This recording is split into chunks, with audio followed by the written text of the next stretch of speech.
Assalamualaikum warahmatullahi wabarakatuh. Alhamdulillahirrabbilalamin. Wassalatu wassalamu ala ashrafil anbiya wal mursalin wa ala alihi wa sahbihi ajma'in. Qala Allah ta'ala fi kitabil aziz, subhanaka la ilma lana illa ma 'allamtana innaka antal alimul hakim. Dan hadirat sekalian, selamat bertemu lagi kita pada kali ini. InsyaAllah pada kali ini saya akan bercerita tentang satu sifat yang mana sifat ini kurang ada dalam individu Muslim pada hari ini.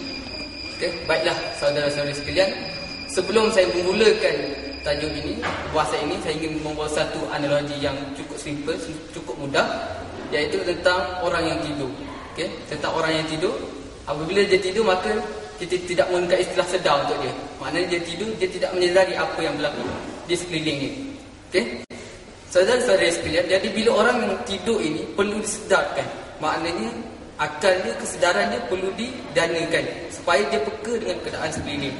Okey, baiklah, itulah maksud yang apa yang saya cuba bawakan ini adalah kesedaran. Okey, kesedaran inilah yang mana kita tidak mempunyai kesedaran yang cukup dan kita tidak bergerak seiring dengan kesedaran tersebut.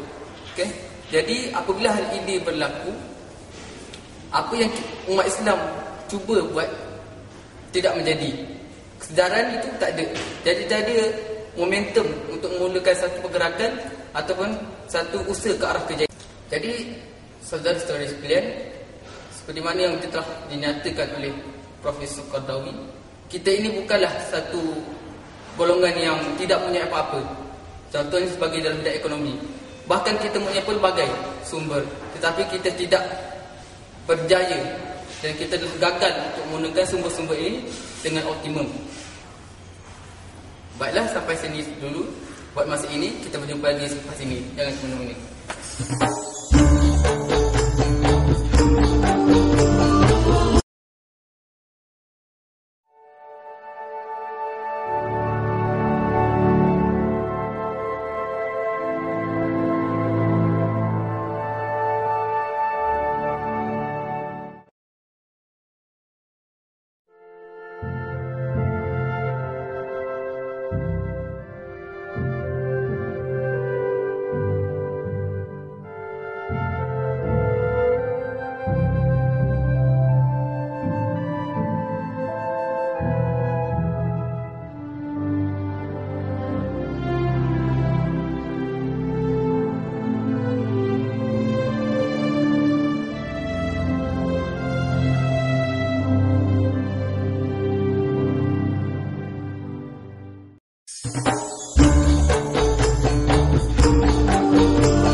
Terima kasih kerana setia untuk bersama saya untuk surat kali ini.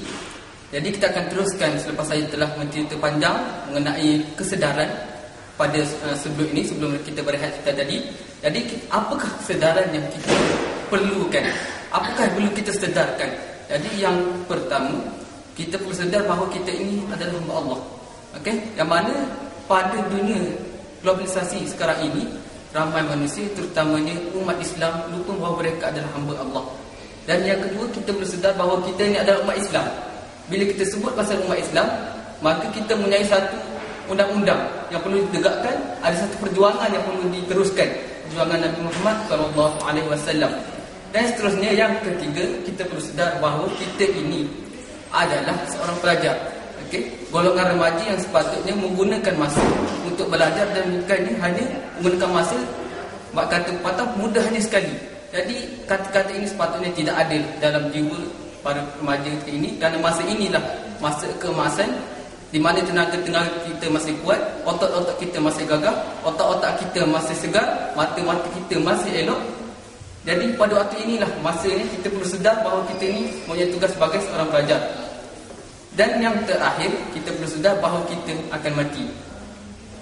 Kematian itu satu perkara yang pasti, dan kita sebenarnya sebagai manusia, sebagai Allah, sebagai benda yang hidup, kita sebenarnya menentu pada kematian.